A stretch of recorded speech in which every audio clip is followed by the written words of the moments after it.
Good morning বন্ধুরা, SM blogger চ্যানেলের নতুন আরেকটি ব্লগে তোমাদেরকে জানাই অনেক অনেক স্বাগত। আজকে সকালে ঘুম থেকে উঠেছি, সকাল বলতে আজকে তো পরীক্ষা নেই, তো 6:30টার দিকে ঘুম থেকে উঠলাম। উঠে ওদেরকে টিফিন দিয়ে দিয়েছি বাসি কাজকর্ম করে। নর্মাল এখন যেভাবে ব্রেডটা ভাজি করেছি সেভাবে ভেজে ওদেরকে একটু হরলিক্স দিয়ে ব্রেড দিয়ে টিফিন দিয়ে দিয়েছি। এখন হাজব্যান্ড আসলো, কালকে নাইট ডিউটি ছিল আর আজকে সকাল 8টায় ডিউটি শেষ হলো। তো বাড়িতে আসলো, আসার পরে চা করলাম আর হাজব্যান্ডের জন্য একটু গরম জল নিলাম, এখানে ঠান্ডা জলটা মিশিয়ে নেব। তো চাটা খেয়ে নিই, ব্লগটা শুরু করে দিলাম। সঙ্গে থাকো, আশা করি আজকের ব্লগটা তোমাদের ভালো লাগবে। তো চা খেয়ে আমার একটা অভ্যাস কিছুক্ষণ সময় মোবাইল ঘাটাঘাটি করার। এখন বাজে প্রায় 9:45, তাড়াতাড়ি করে আসলাম, রান্নাবান্নাটা সেরে নিই। হাজব্যান্ড খেয়ে যাবে মার্কেটে, ওরা পড়াশোনা করছে। দেখো গতকাল রাতে কিছুটা মোটর খোসা ছাড়িয়ে রেখেছিলাম, এগুলো শ্বশুরবাড়ি থেকে পাঠিয়েছিল, অনেকগুলো জমে গেছে। আর বেশি দিন থাকলে না সারটা নষ্ট হয়ে যাবে, মিষ্টি যে ভাবটা সেটা আর থাকবে না। আজকে কত কিছু রান্না হবে। এখানে আলু কেটেছি, কলার মোচা, বিনস আলু, এখানে মটর, এখানে আছে সিম, তারপরে আছে এখানে খেসারির ডাল বড়া হবে। ঠিক আছে, আজকে অনেক কিছু রান্না হবে। আর এখানে ভাত তো বসিয়ে দিলাম। ভাবলাম সকালের রান্না খাওয়ার জন্য কিছু একটা তাড়াতাড়ি করে নিই। তো খেসারির ডালটা বড়া করে নেব। ভালো করে ধুয়ে নিয়ে এসেছি, সকালবেলা এমনি জল দিয়ে ভিজিয়ে রেখেছিলাম আমি ঘর ঝাড়ু দেওয়ার সময়। এখন ভালো করে ধুয়ে নিয়ে আসলাম। সবটুকু রান্না করব না, কিছুটা রেখে দেব বিকালবেলা টিফিনের জন্য। তো হাজব্যান্ড এখানে মোবাইলের কিছু প্রবলেম হয়েছে, সেটা আমার জিজ্ঞাসা করছে। তো আমি যখন খেসারির ডালটা বড়া করি তখন খেসারির ডাল আর যে কোনো ডাল পেস্ট করার সময় লবণ আর একটু হলুদ দিয়ে নিই। কাঁচা লঙ্কা দিই না, কারণ আয়ুষ খেতে চায় না ঝাল। ওর জন্য কোনো মরিচে আমি ব্যবহার করতে পারি না। পরে শুকনো মরিচ বা কাঁচা মরিচ ভাতের সাথে খেয়ে নিই, ডাল পেস্ট করার সময় দেওয়া আর হয় না। তো পেস্ট করে নিলাম, এখন দেখি বড়াটা করে নিই। আজকে সব কিছু একটু সময় কাজ, যেদিন দেখবে রান্না করতে মন চায় অনেকগুলো রান্না করে নিতে পারে, আর যেদিন ভালো লাগে না শুধু ডাল আর ভাজি। তো আজকে অনেকগুলোই রান্নার আয়োজন হয়ে গেছে। মাছ নেই ঠিক আছে, তবু অনেকগুলো হয়ে গেছে। তো এই বোর্ডটার নিচে একটা কাপড় বিছিয়ে দিতে হয়, না হলে কাটার সময় এটা স্লিপিং করে। তো এখানে একটা কাপড় বিছিয়ে কাটছে, এতে আমার সুবিধা হয়। জানি না অন্য কেউ ব্যবহার করি কিনা। তো এখানে পেঁয়াজটাই কাটবার, বাকি সবগুলোই বটি দাও দিয়ে কেটে নিয়েছি। ছুরি দিয়ে কাটতে আমার ভালো লাগে, কিন্তু একটু সময়ের কাজ তো, তাড়াহুড়োর সময় ছুরি দিয়ে কাটতে পারি না। একটু যখন সময় থাকে হাতে তখন একটু স্টাইল করে রান্নাবান্নাটা করে নিই। তো এখানে ডালের বড়ার জন্য পেঁয়াজ কাটছি, একটু বেশি করে দেব। ডালের বড়ার মধ্যে পেস্টের মধ্যে পেঁয়াজটা বেশি দিলে ভালো লাগে। আর এখানে দেখো 2 মুঠ মটর দিয়ে দিলাম ভাতের মধ্যে, যেহেতু আছে অনেকটাই বেশি পরিমাণে। আর এদিকে ডালের বড়াটা হচ্ছে। তো দেখবে এখন নামিয়ে রাখছি, তো যার যেমন 1-2টো হাতে করে নিয়ে যাবে। ডালের বড়াটা না আমাদের ঘরে খেতে খুবই ভালোবাসে, আর অল্প একটু আছে, সকালের জন্য হয়ে যাবে সবার, খালিও তো খাবে, তাই একটু বেশি করে করলাম। এখন একটু মোচা বড়াটা করছি। মোচা বড়ার মধ্যে দিলাম বেসন, আটা, তারপরে একটু সুজি, তারপরে একটু দিলাম জিরের গুঁড়ো, গরম মশলা গুঁড়ো, লঙ্কার গুঁড়ো, হলুদের গুঁড়ো। কুকারটা এখন সিটি দেবে। আর এদিকে ডালের বড়া হয়ে গেছে, এখন মোচা বড়াটাও হয়ে গেছে। আলু ভাজিটা করে নিলাম, মটরের সবজিটা রান্না করব। আর মটরটাও বসিয়ে দিলাম কুকারের মধ্যে, সিটি দিয়ে নেব, একটু লবণ দিয়ে নিলাম, তাড়াতাড়ি রান্নাবান্নাটা হবে। আর মটরের তরকারিটা রান্না করার জন্য এখানে কাঁচামরিচ ফোড়ন দিয়ে দিয়েছি। এখন মিক্সিতে পেস্ট করে নিয়েছি 2খানা পেঁয়াজ, একটা রসুন, আদা, এই পেস্ট করে নিলাম। মরিচটা পরে দেবো।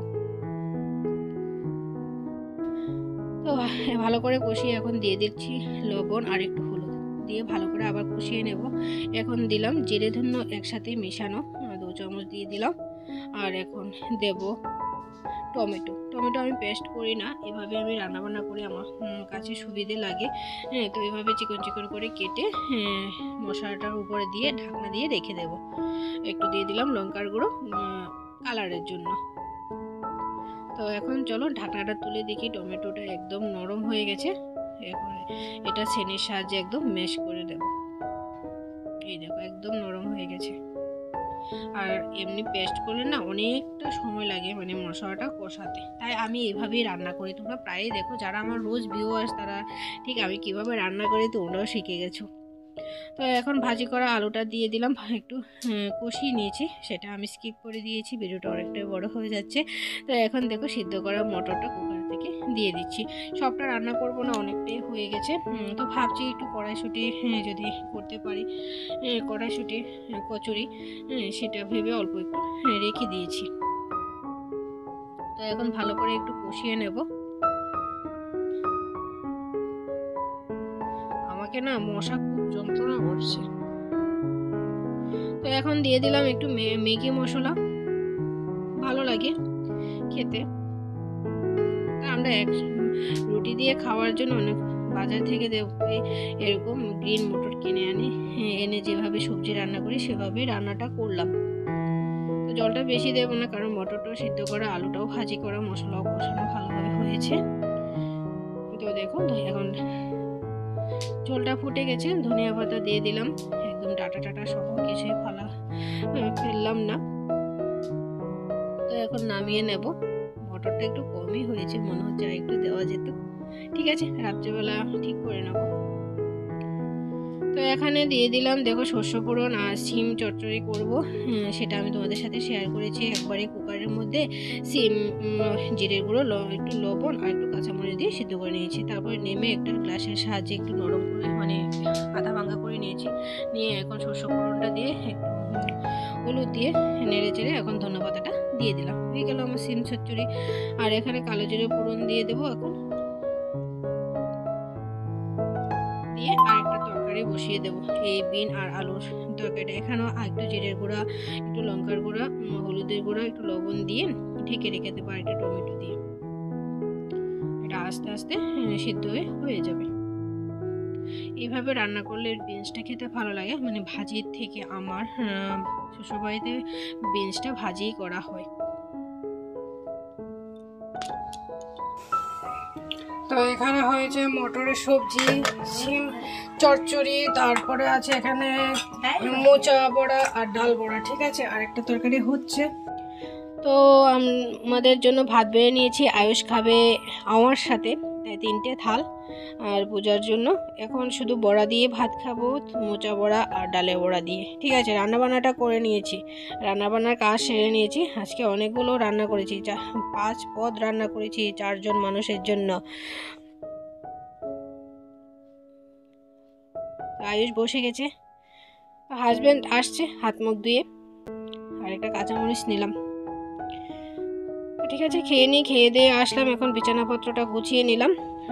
এখন মানে 10টা 10:30 বেজে যায় আমার ঘর গোছাতে গোছাতে, বিছানাপত্র তুলতে তুলতে, কারণ ওরা পড়াশোনা করে, তো আর ডিস্টার্ব করি না এখন যেহেতু পরীক্ষার সময়।